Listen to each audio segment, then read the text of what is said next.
And the reason this is so devastating, I would say, is if you think of an iceberg, nobody enters marriage thinking they're going to be betrayed, or any relationship thinking they're going to be betrayed.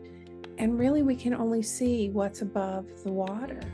So if we are married to someone or dating someone who is shaping our reality through a process called gaslighting sometimes, our defenses are going to be even more down. And what we really have is we have a partial reality, because they're trying to conceal the bottom part of the iceberg that's under the water from us. And all of that shatters.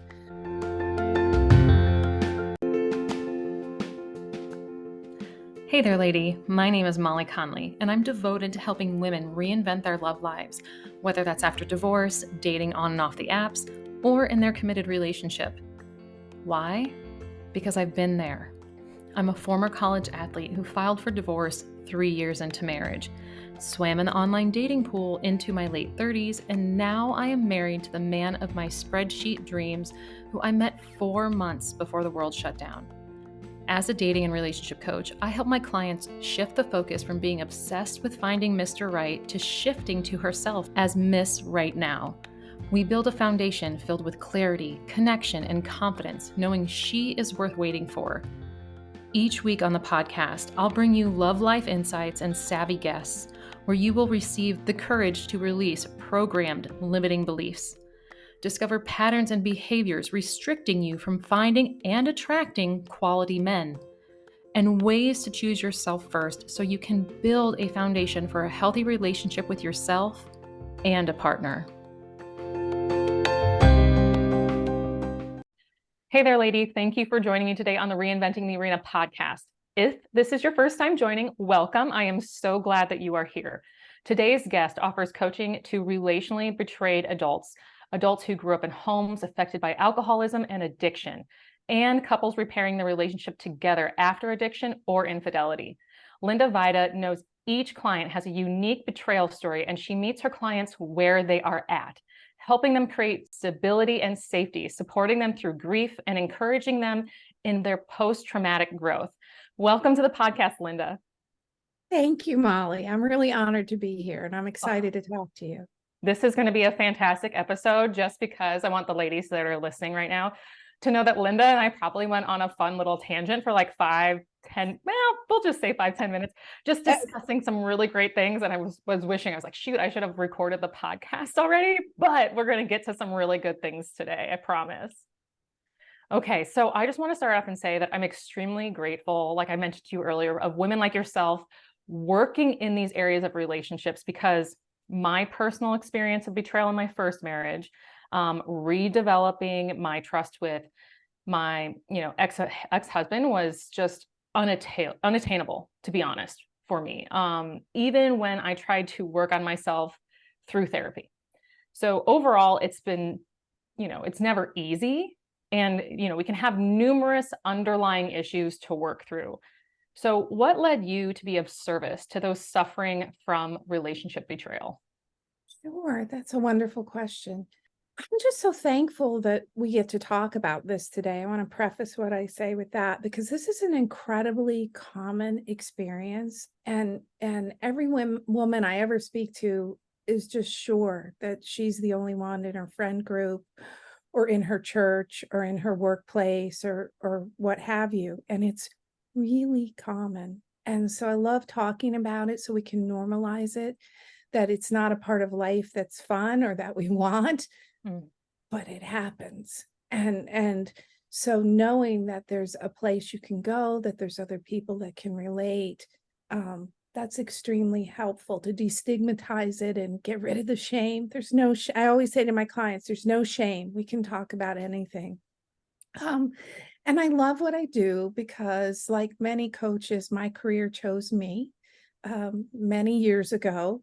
And I had an incredible group of women, very wise women, some of them much older, that really helped me navigate the circumstances of my life. So when I had an opportunity as a coach to get some additional training and pay it forward, I'm really happy to do that. It's a privilege to hear somebody's story. Yeah. And I love how you put that too, the wise women. I Yeah. feel like we are all wise in different areas of our lives. And so when we come together and collaborate and we just share our own stories and open up our, hearts and be vulnerable with other women, it really helps diminish that shame and normalizes our experiences, even if they were at different stages of our lives.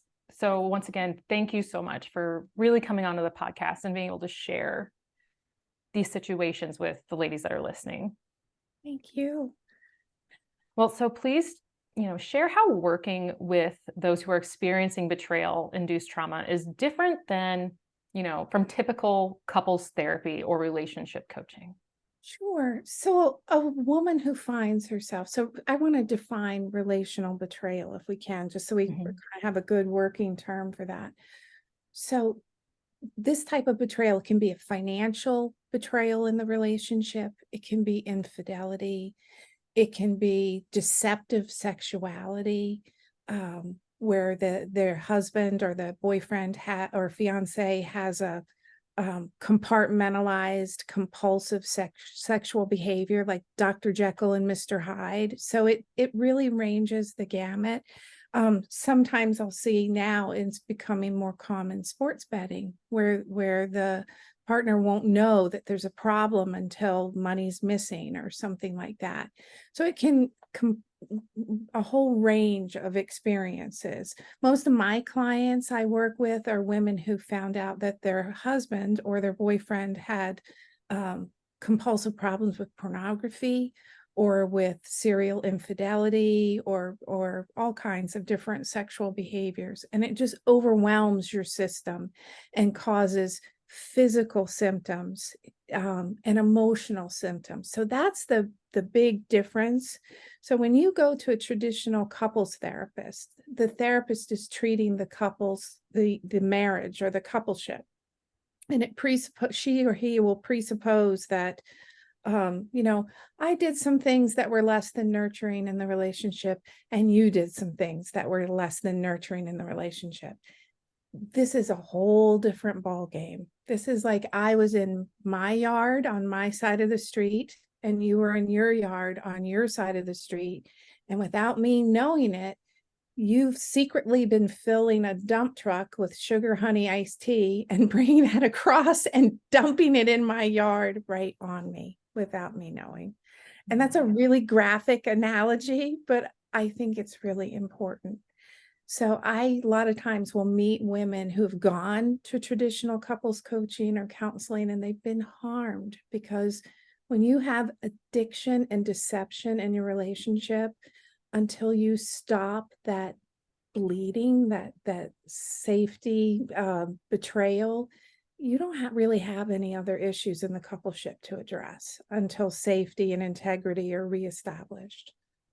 Oh yeah, I can definitely agree with this. And I know we're probably going to get to this later, but I'll just say from my personal experience, no level of therapy was going to repair our marriage until he addressed his own infidelity issues and accepted them Yes. as mistakes, or, admitted to people more than just myself of like why our marriage was not seeming to be working. Like, why was I not showing up to family functions? Why was I not participating in XYZ moment?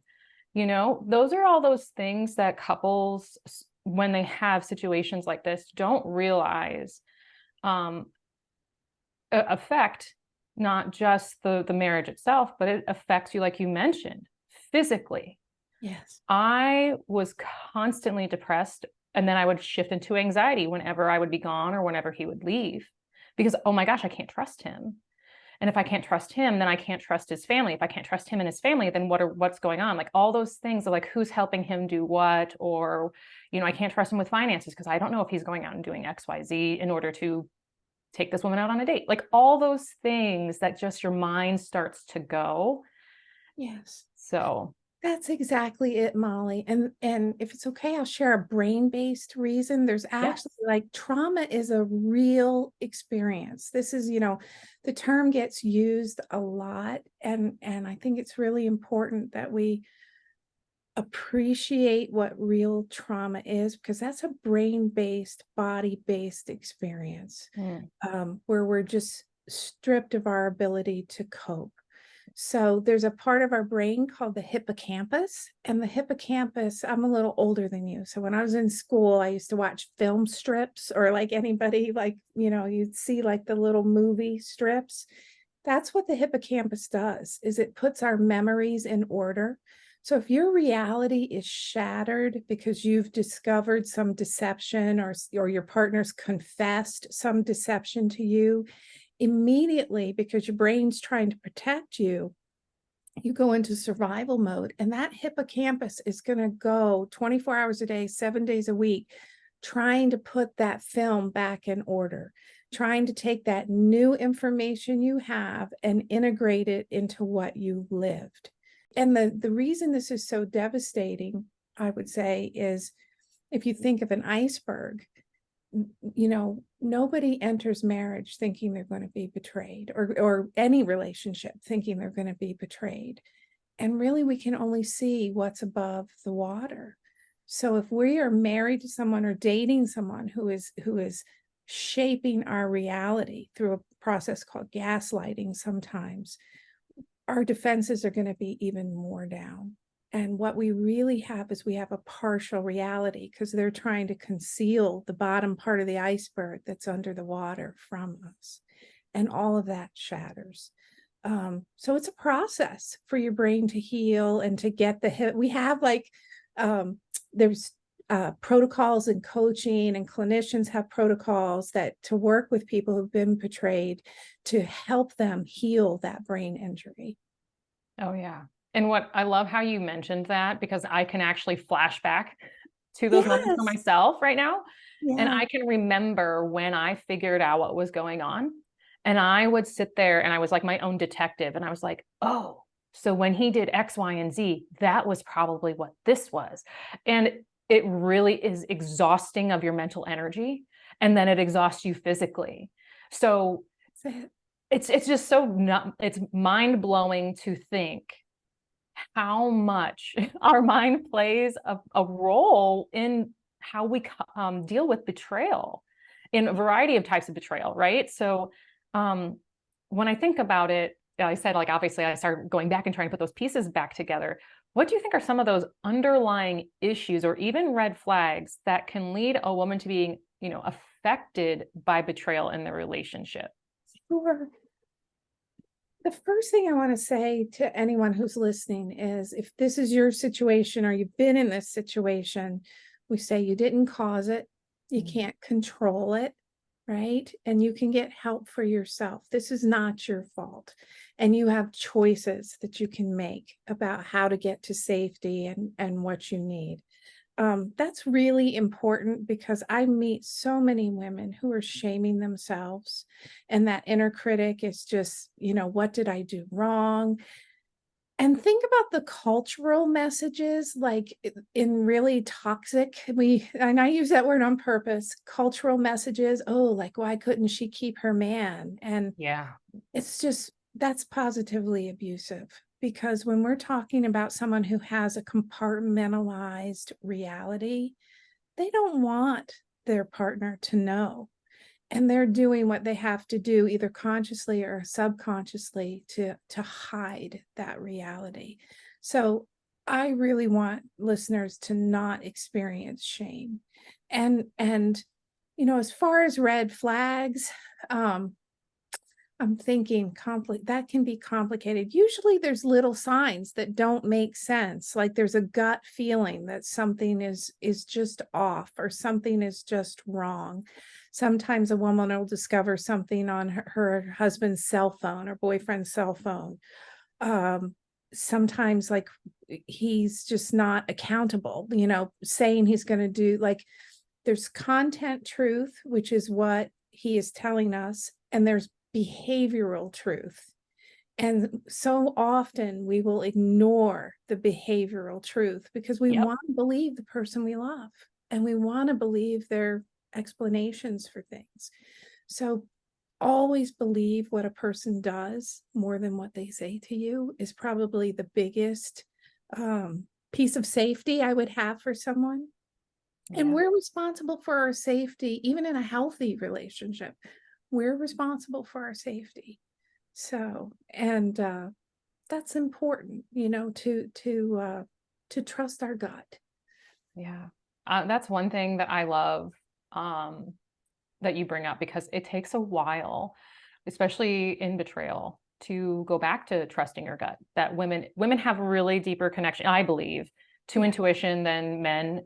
Not trying to like segment off of gender or anything, but I just have noticed this in the past. And when you're really in tune with your body, we get that amazing cycle until we get to a certain stage of our lives where we don't have that anymore. We can use that just to tune into our body, to even so much more to tune it into our mindset and all those other things, that we can start paying attention to things that affect us and say, oh, what is that? Get curious about it. Yes. Yeah, that's so, so important because betrayal destroys that intuition, Mm-hmm. right? That's one of the reasons it's important to find whether it's a coach or therapist who's trained in this type of modality of understanding your trauma. It's one thing to be a people pleaser or a fixer. That's incredibly common. And most people have some level of codependence. It can be just human nature, especially if you grew up in a home with addiction or deception. But it's a whole nother thing altogether to experience betrayal.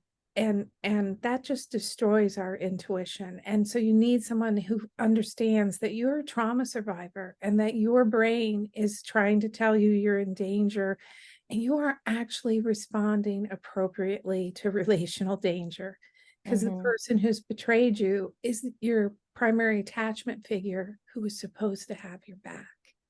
Yeah. And so that's devastating for someone. And it's a process to get that intuition back.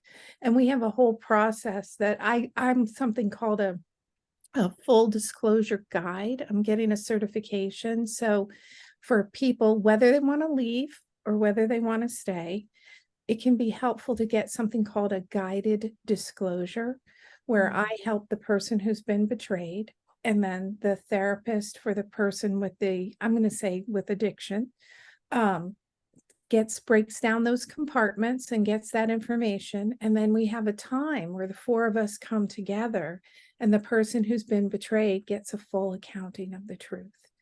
And whether Mm. that's a separate thing from whether you want to stay or go, this is about restoring integrity, giving you a baseline of reality so you can know what was actually going on. And that can be really powerful and really healing for both parties. Yeah. And I want the women listening to understand how valuable that is. I will tell you, it took me years to get my integrity back for myself, to where I wasn't then, shaming myself, Yeah. blaming others. Like I would be like, oh, well, he's this or she's that. And I would just start projecting on certain things. And I wasn't accepting of the betrayal. I wasn't like, I mean, I was, but in the same sense, like I wasn't doing the real work to make like to understand and see the reality, as well as being able to say, okay, here's where I stand now. I'm allowed to move forward. And in a way that's healing, in a way that keeps me in a sense of reality that is my own, if that makes sense. It makes a huge amount of sense. And it's something that's just, I'm really touched by that, Molly, because that's not easy for people to do. Because I'll meet women and maybe you can relate. You can speak to that, but the idea that you've experienced so much loss by the discovery of this, of what you thought your reality was. So to get yourself to a place of clarity and bravery, to be able to move a muscle and set a boundary and say, no, I only want to be in a monogamous relationship. That's hard. Sometimes girlfriends will inadvertently add to a person's shame by saying, oh, you just need to leave him. Well, sometimes people can know that, and then the trauma, that fight, flight, or freeze, you can be frozen. And so that's something that coaching or therapy can be really helpful with, to help you get a little bit unfrozen. I'll tell ladies who are soon after discovery, all you have to do is say, for today, left foot, right foot, breathe. Because forward is forward, no matter how slowly. Oh, that right there, I'm like getting a little bit of like delayed goosebumps because it's a real thing. Yeah. You know, the frozen part, I mean, yes, I could definitely speak to that because you have this as women, you know, we grew up being like, this is going to be my wedding and this is what I'm going to have. And I'm going to have a white picket fence and we're going to have dogs and 5 children, whatever your dream is that you grew up with wanting. And you slowly but surely have it. Yeah. And then it's never been that at all. And so from there, you're just like, I've been dreaming about this since I was 6 and I'm 25 or whatever. You're having to really, you are stuck in that frozen stage. It is time to defrost. So you got to challenge these beliefs. You have to review the assumptions, break all these down and be like, you know what, that belief really isn't mine. You know, I don't need to stay married and be unhappy for the rest of my life because my mom wants me to. Or I don't have to keep the house because they're going to tell me that women can't buy a home alone, like whatever they are, like all those random things that we are told and become our beliefs because someone else said them and our own expectations that are actually other people's. They are the ones, those are the things that keep us frozen. And if we don't do the work, the Mhm. happiness that you desire, that you truly want, that happiness, that love that you are looking for, you have to find it in yourself. And I know a lot of people tell me that that's not true, but it is true for me. And in my case, with working with clients, if you can't find the happiness and love within yourself, it is going to be extremely hard for you to find a partner who is Yes. going to help you like put that cherry on top to truly make that happiness come in like full circle for your dreams and your vision and your love life and for yourself. Oh, I agree so much. Oh my gosh, that we have to become a self, right? Like we have to figure out who we are and love ourselves and accept ourselves, right? To we're not looking for someone to complete us. When Mm, we're looking for someone to complete us, we are incredibly vulnerable if we haven't done our work from our past relationships or from our childhood. That's seeking from a place of want and lack as opposed to going out there and building a life for yourself. There's a different energy for that, right? Like to know who I am. I've created safety for myself. I've grieved my losses. And now I'm ready to grow post-traumatically and look at that cultural messaging and the messaging I received growing up and to construct beliefs and lived experiences that serve me better. yeah, because at the end of the day, you have this one life, you have your reality and not someone else's. So why don't you just live the vision that you're looking for? Go out and seek it. Do it. Do the work. And men are not investments, right? Like we can change our mind at any time.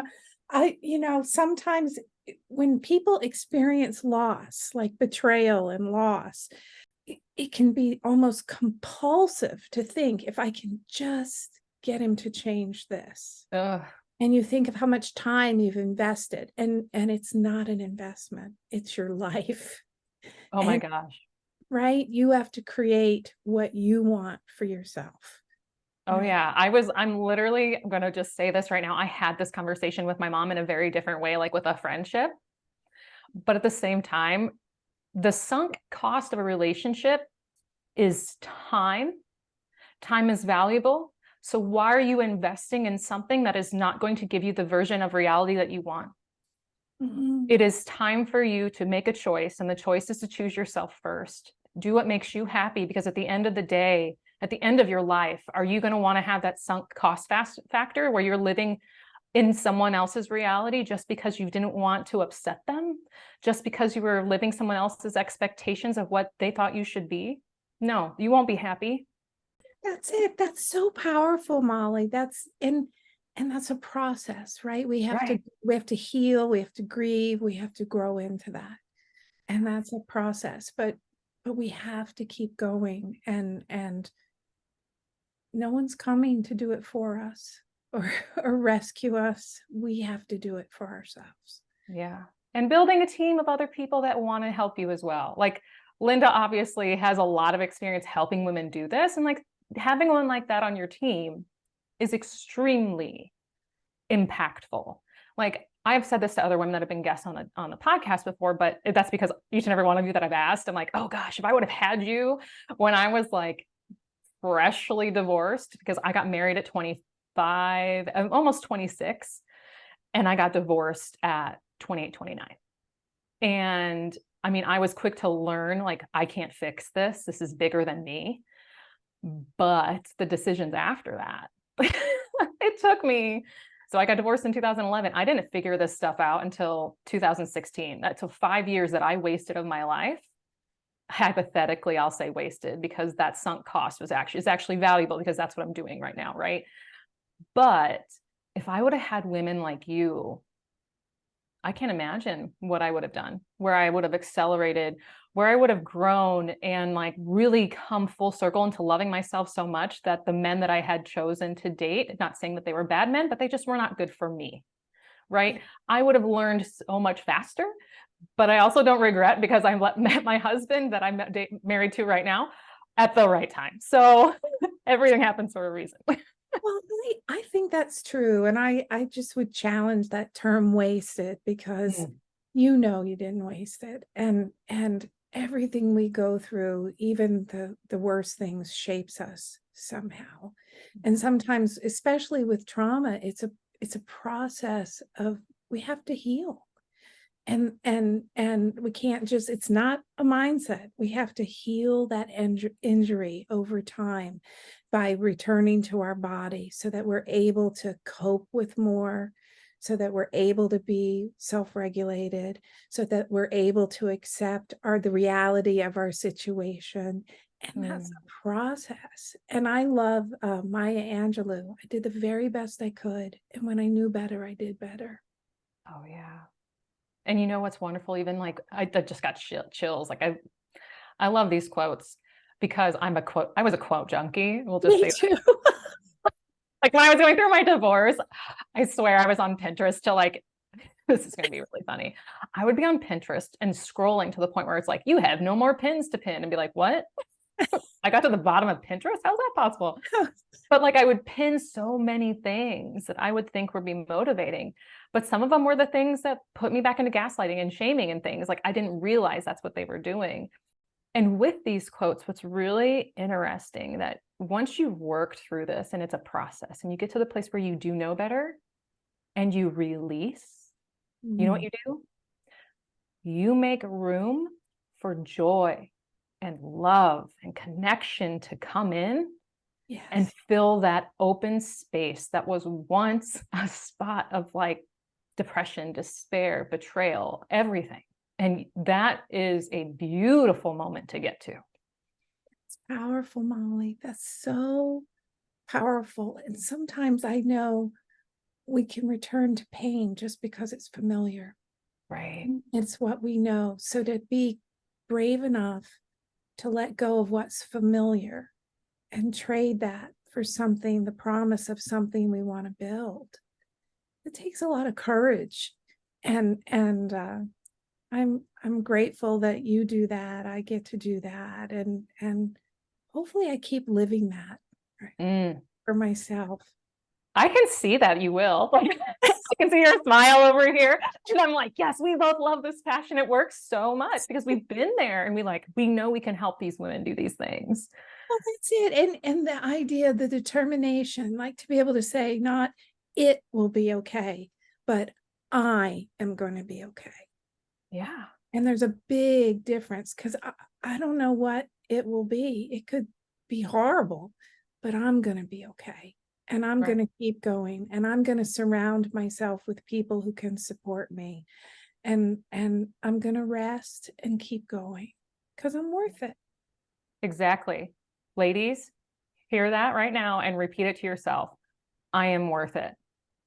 Seriously. If you have to, another good trick that I used to use, I would go into the mirror and I would say that to myself every morning, that I am worth the decision, the journey, the path that I'm on. When I was leaving my ex-husband, I was like, I'm doing it for me and no one else. And getting to that sort of determination for yourself, or choosing yourself, is a good first step. But I was going to ask you, because we've been talking around it, but like, in what ways, for the ladies that are listening, like how can they start healing through these issues in their relationships if they are suffering from betrayal of any kind? And then when do you think they would need to turn to an expert like you? Sure, thank you. Um, I'm a big believer that everyone can benefit by having their dream team and people on their team. So whether it's me or someone else, or some people find help in, community groups, 12-step groups, I think we heal in community. I Mm, think that's very important. Um, and so that's number one. So that's find someone you can relate to that has the training and skills and empathy and ethics that you need, and then do the work. Um, that's so important. So I'm trained by IPEC and also by a organization called APSATS, and that's the Association for Partners of Sex Addicts Trauma Specialists. And so people who are trained by APSATS, we look at betrayal as surviving relational trauma. And so we conceptualize it that way. So that's a great credential, because I'm not going to pathologize you that you chose to be in relationship with someone who betrayed you. Something's not inherently wrong with you that you find yourself in this situation. yeah. That's really important. And if you're in the relationship and the gaslighting is going on and the deception is going on, it becomes really, really hard to trust your own compass. So by having somebody else on your team who you can talk to, and you can put things through a filter of healing and of trauma and sort through the different options, that's incredibly important. And I'll meet women sometimes if the trauma symptoms are so overwhelming, the negative thoughts, the depression, the flashbacks, like real body symptoms of not being able to eat or not being able to sleep. Sometimes those women benefit from having a therapist. And I will see them while they're in therapy, or alongside or afterwards. So it just really depends. But the bottom line is, if you're suffering, there's really help available for processing this stuff, and you don't have to suffer. Betrayal doesn't have to claim your story. Right. And like, I love how even, you brought it back before, like community really helps. And sometimes the communities that we're in already might not be the communities that we need for healing.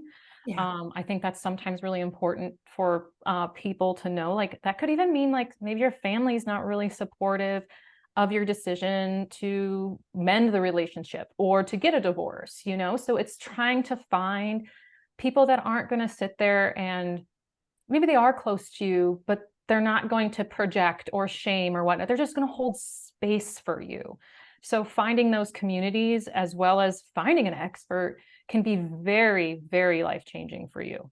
I think so. And for coaching, right? To be able to I love your reinventing the arena, right? So to be brave enough to get in the arena in an unfamiliar place with someone who has some expertise, who has some training, gives you the possibility to really explore limiting beliefs, things that you've experienced, and sort of look at them through new eyes, and make space for that. Because sometimes the people, like, parents love us, friends love us. Sometimes they see us in a particular way. And when you're working with a coach who doesn't have an agenda and gives you that freedom to be able to challenge beliefs and to explore, that can be very, very helpful. Oh, yeah. I can definitely say that just even for myself, as well as clients that I've had. You know, um, it's surprising sometimes when I have women come to me where they're like, I just want to find a happy relationship. And what ends up happening is, of course, we do the beginning of like challenging those limiting beliefs. And we have to be like, well, what does a happy relationship look like? Well, it looks like my parents or my grandparents. And like, you don't know what their relationship really is. You just got to see it in your own reality. Right. You don't know what goes on behind closed doors, but you did when you were a kid. But at the same time, like, there's still so much there. Like, what would make you happy, not what you makes your dad or your mom or your sisters or brothers. What makes you happy and unique so that you can find the love that you want, you know? So It's so important. And I would extend that to, beyond happiness, like if it's okay, talk sexuality, yeah. right? Like as women, we are so habituated to thinking our sexuality is in service to the relationship or in service to the man. And when you find yourself in a situation where the man has compulsive sexuality or deceptive sexuality, the first belief is, well, wasn't I enough? And Mm, to realize it doesn't have anything to do with you. Compulsive sexuality is nothing like the healthy sexuality we have in healthy relationships. So that's something, when women are growing post traumatically, to be able to define for themselves, what, like you said, what is a healthy relationship? What is happy? What is healthy sexuality? And I love when I get to work with clients in that phase of the healing that, healthy sexuality is the part of our love we can't express with words. mm, And it's something that builds us up.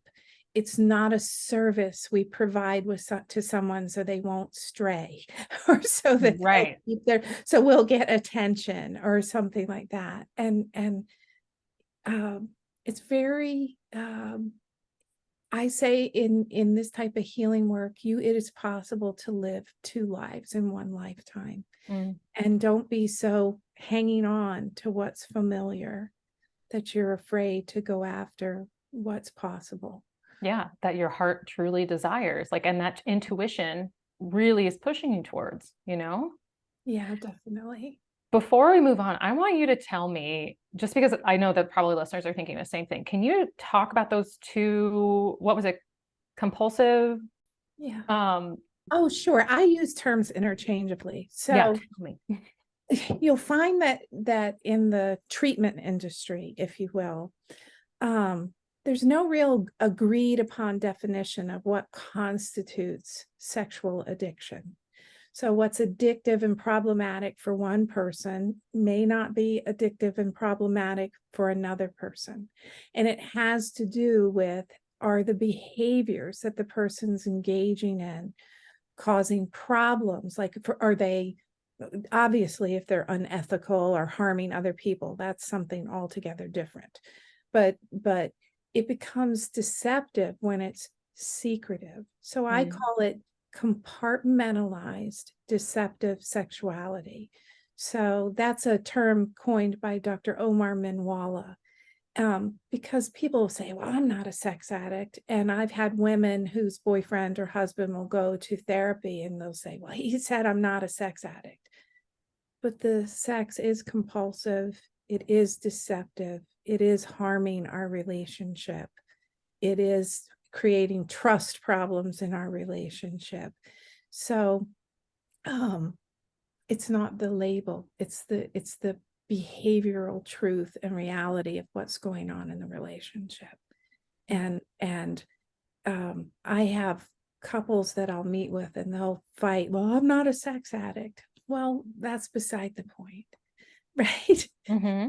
You're not giving us the full revelation of who you are and taking responsibility for all of your behaviors in the relationship, including your secret sexuality. So Okay. Dr. Manwala uses a term called secret sexual basement.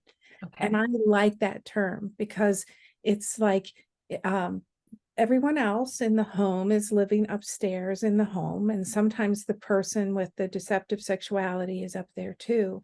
But they keep things down in the basement. And that has an energy that reverberates through the whole system and through the house. And women will frequently say, well, I knew something was off, but I just couldn't quite put my finger on it, and it's only after life explodes that the person will be able to go back and correlate to the different events and reinterpret them in a new way. So Yeah. so I like the idea of um I use the term problematic compulsive sexuality. And compulsive because most people, I say compulsive because a lot of times men who struggle with this, it started, many of them are trauma survivors themselves. A lot of times it starts at a really young age. And it usually starts with, especially with internet pornography, a lot of times. And some people can view internet pornography and it's not a problem. For some people, it can be compulsive and addictive. And I think it's just my issue that I'm passionate about. If there's any mothers listening, talk to your kids about pornography. It's not the morality that want you to talk about, although I respect that some people have a certain set of values around the pornography. It's the fact in 2023, you cannot be sure that the people in the pornography have consented, that it's ethical, or that it wasn't illegally uploaded, or that they're of age. So it's Right. far riskier than what most parents realize. Yeah, it's not 1970. Right, You're not going to the exactly. store and picking up a Playboy or a Hustler. That's It it, is a exactly. completely different It's the avenue now. Wild West. It's just, yeah, it's the Wild West. You know, even just to say this on a different kind of segue here, but I was listening to a different podcast where they're talking about our generations. Like if you are, you know, born between a certain time frame, we'll just even say the 70s to the mid 90s. We didn't have the internet. So we're the first people that have lived in the non-internet world Yeah. and now in the internet world, and we can see the difference. We can see how people changed. We can see the easy access. We can see the distraction, right? And we can also see how that affects our identity, our relationships, our career paths, our, you know, comparison issues. Yeah. So I feel like we are sometimes the generation that's going to be able to make the biggest difference, because we're going to be able to say, you need to discuss this with your kids. You need to see the boundaries that you had in place. Maybe they were right, they were wrong when you were younger, but take the lesson learned from that to show your children or show your friends and family like how things can be recreated in a way that's still going to be successful in their eyes of like the individual person, like what they think a successful, healthy relationship looks like versus, you know, what everyone else is doing. So It's so true to consciously create that, because like our generation and the generations coming after us, we're a self-medicating society. And, you know, if I use the term sex addiction is what's known as an intimacy disorder. So it's about using sex as a way to mitigate your feelings of discomfort or fears of abandonment. And it's a self-medicating behavior that doesn't actually have very much to do with sex itself. And it can be very destructive in a relationship, but it's you know, there's food addiction, there's shopping addiction, all of the ways that we can not be present to ourselves, right? yeah. So part of our healing and growth is to be comfortable with ourselves and to be fully present with ourselves. Yeah. And even just right there, you even made me remind part of my journey here. I used to, and I'm going to probably do a podcast episode on this alone, but I used to be obsessed with watching The Bachelor. I used to be obsessed with watching The Bachelorette, romance movies, all that after my divorce. It was an escape from my reality that I was living, that I wasn't chosen. I was shameful. It was my fault we got divorced because why would he go to the other woman, blah, or women actually. So for me, I was numbing myself with all of this hypothetical romance. And I have mentioned this before on the podcast that these things are not real because they are here to entice the emotions of a roller coaster up and down and keep you hooked and stay in tune on the TV and the movie, fall in love with this idea. Yes. That is nowhere near real life. Absolutely. And that right there, until you remove yourself from that, I'm being honest, Yeah. you are not going to have a really great vision or reality of what your love life can and will look like. I mean, my husband is on a trip. He's coming home today. We're going to talk about a grocery list. We're going to talk about what should we make some time for taxes, like prepare for that, because, you know, we're individuals I'm an individual, and you that have a small business, like we Right. got to prepare. That's It's it. our Yeah. next year, but we got to prepare. So it's like, that's real life. It's not taking a hot air balloon in Paris. Like, no, Yeah. knock it off, get your reality set here and get that vision. Well, in TV, like The Bachelor, right? They're selling us intensity. They're not selling us intimacy. Oh my Big goodness. difference, right? To be hooked on romantic intensity as opposed to intimacy. Because sometimes intimacy is, like you said, taxes, grocery lists. It's managing the routine pieces of adult life and building a life together. Mhm. And I love, there's I don't have a picture of it, but it's a intimacy pyramid. There's a young couple called there, let me think. Matt and Joanna Rabsmith are their name. And they wrote a book. And in the book, it's I'm trying to think, the name of the book is Intimacy. And they have an intimacy pyramid.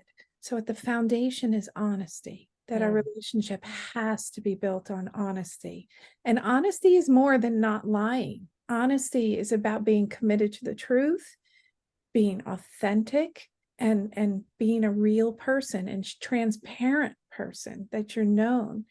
And that allows us to go to the next level of the pyramid, which is safety, that we can have relational safety with one another, that what you say is what you do, and I can count on you.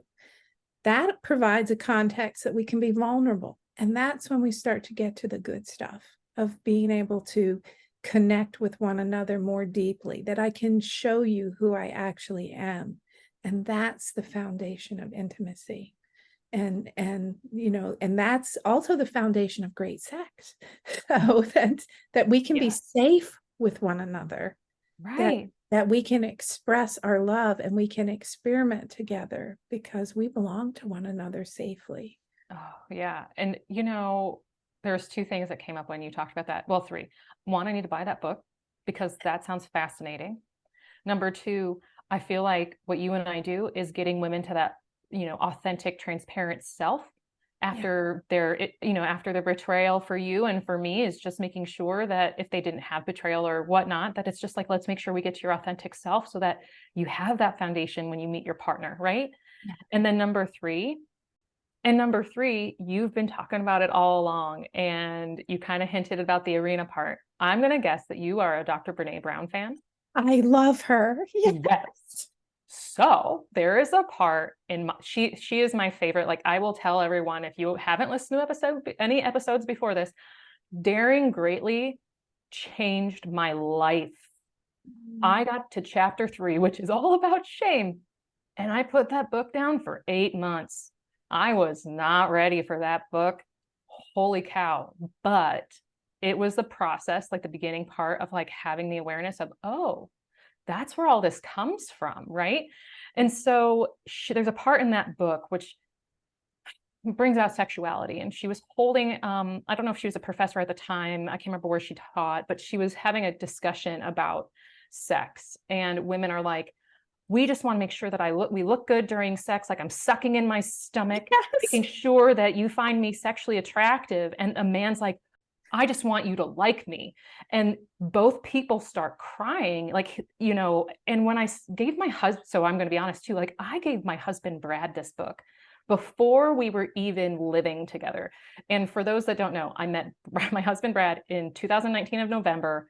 The world shut down and I moved in March 13th, Oh, 2020, without being fully like, am I going to get a ring out of this? Like, that was a goal for myself, but like, I told myself I was never going to move in with a man again until I had a ring on my finger. But I'm like, oh, pandemic is like once in a lifetime thing, I guess we can see. But at the same time, like, I had him read that book and he was like, this is probably one of the most powerful parts of that book for as a man, because she wrote that book for women, right? And there's so many men that come up to her and say, you have no idea what this shows or what this means to me, because this is really how I explain, I just want you to like me. during sex. Like, I just want you to love me, like me, whatever it is. And sometimes as women, we don't even see that. We just like are so focused on, do I look okay? Does he still find me attractive? You know? Yes, that's it. Well, and empathy, that's empathy that you're describing, that guys have insecurities too. Hmm. And they, like men or women, we don't want to be personas. We don't want to be false selves. We want to have the courage to show up as we are. Yeah. Oof. Now I'm getting more chills. I swear we could be talking forever, but I want to talk about one last thing here Yeah. before, we have been talking about betrayal and like staying or going and all that. And like I said before, my case is maybe like other women's where I was like, I can't do this. I need a divorce, but divorce isn't always the answer. So how do you help couples who are going through these situations, and like, how do you help them get into that new place where they can start the healing process together? Sure. So the modality I use for that is it was a woman, her name is Carol Jurgensen Sheets, and she developed a method called early couple empathy model. Mhm. And because regular couples counseling or coaching isn't really appropriate. So this is more psychoeducation. And the first thing is, if the person who is doing the deception is not willing to stop, or there's still active addiction going on, this is not for that person, right? Like that's a totally different situation. This is for the person where the maybe you've gone through what I call the rite of truth. You've Mm. had that formal guided disclosure. You've created safety boundaries together. You're starting to come together, and you're both getting care, and you're both growing, and have some, at least to explore whether there's something here we could build on a new foundation.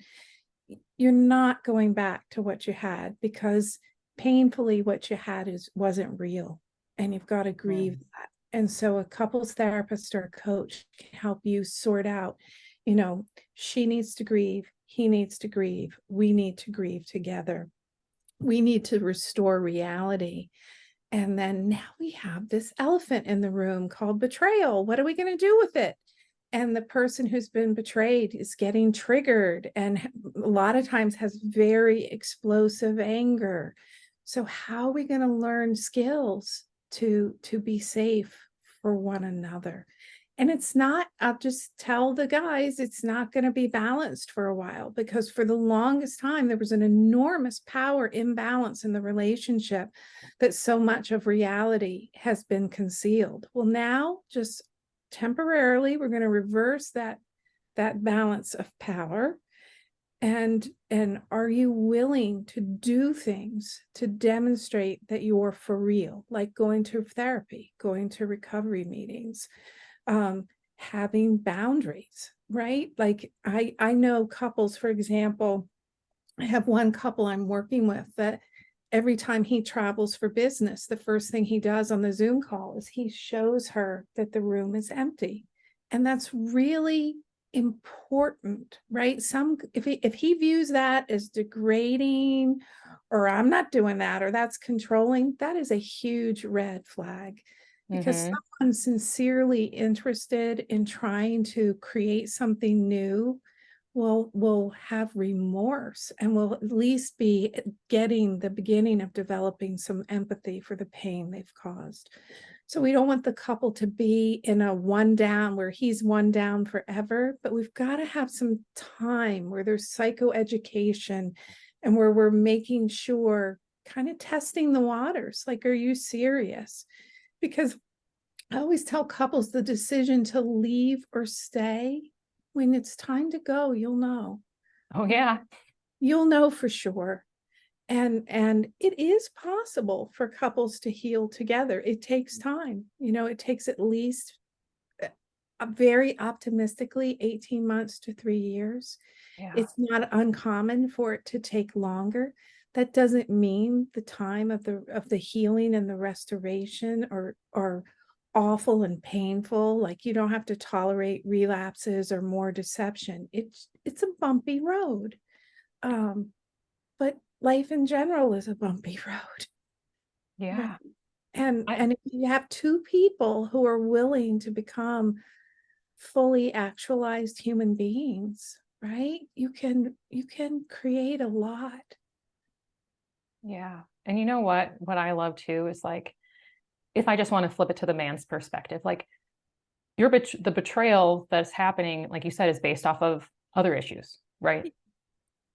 Thinking of you're basically you're searching for a love that maybe you never felt was there, and maybe in your childhood. We're going to use that as an example. And then envisioning that if you took the time, made the effort to work on yourself and work on this relationship, you're going to find a love that you had never experienced before, because now you've healed those parts of you and you are able to be open and love a woman in such a way that you've never experienced, even from another woman, even maybe from your mom, ever in your life. And that is literally the why you do things, is the thing that you never think you can attain is why you go through the healing journey, the work on yourself. 100%. Well, and you have to want to get well for yourself. Right. The guys, you can't go through recovery and heal from this stuff for your wife, or you, at the end of the day, this is hard work and you have to want to do it for you because you want to get well. Right. And it's a journey that most of these guys that I meet, they have so much shame and so much self-loathing. And the ones that don't, they usually leave because it's too hard to come over to her side of the fence. And remember at the beginning, I said you came over and you dumped a dump truck load of sugar honey iced tea. Well, are you willing to get your shovel and help clean up my yard? That's the real question. And some people don't have the ability and some people don't have the character. But there are people who do have the character and they do have the ability and they do persevere. That people get well and they can make it. Yeah. This is fabulous. Linda, I think we could talk for another hour. We could do 5 episodes, Molly. I loved it. I am thinking like I could see myself sending you clients after they go through this, because I don't do the part where people are ready to date again. Right? I'm about getting people up on their feet and living their life. Yeah. But I'm just thrilled that we've met because I could totally have people to send your way. Oh, you are so sweet. I just even love the fact of like how you help men and women together. You know, what you do is such a unique and tricky space that it takes a lot to get 2 people in that room. Yes. I want women to know that right now. And if he doesn't want to go with you, it says nothing about you. Right. It's tough. I will tell you, I begged, I pleaded, I did everything I possibly could, and it just didn't work. So getting 2 people in the room is hard enough. To get 2 people in the room to do the work together is another layer of work. And being able to trust you, Linda, both of them, where they don't feel like maybe you're going to pit one against another, is huge. Yes. So much effort. It gets messy. It's so true. And you know, it works in reverse too, that I'll meet women who will say that's his problem. He has to deal with himself. And there's an author I love, Michelle Mays, and she uses the example of, look, you just got hit by a bus and you're in the hospital and you need help, right? Like it's not fair that the bus hit you, but don't make the mistake of thinking that, you know, that you don't need the help. So, right. Or that you got hit with the wine bus. And so you're going to take what's in the bus to make you feel better and like numb yourself with it. Like, going into a shame spiral and like, I mean, all of that stuff. So once again, Linda, this has been amazing. And I want women to know like where they can find you for in case that they are in a marriage that needs help, or maybe they do want to work on betrayal that they've, you know, been pushing away or not wanting to work through because they're like, oh, I'm just going to deal with it on my own. Like, where can they reach out to you for assistance? Sure. My website, my name of my business is onebraverlife.com. And you can reach out to me at linda@onebraverlife.com, or they can schedule. My calendar pops right up where it says schedule a complimentary consultation.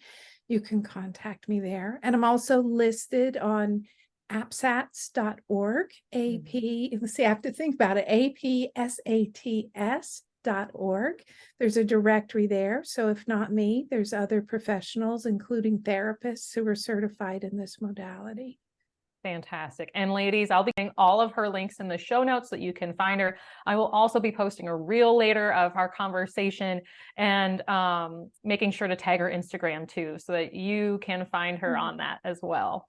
This has been a pleasure, Molly. I feel like we could do like so many different topics. We might have to. So ladies, if you're listening, if there was anything that you heard in here that you're like, ooh, I wish they could talk about this more, please reach out to me so that Linda and I can get back on here and have more discussions. I think we will have just a great time sharing these experiences, sharing our lessons with you so that we can make sure that you live the life that you want in your love life and, you know, have the stability in your own life too.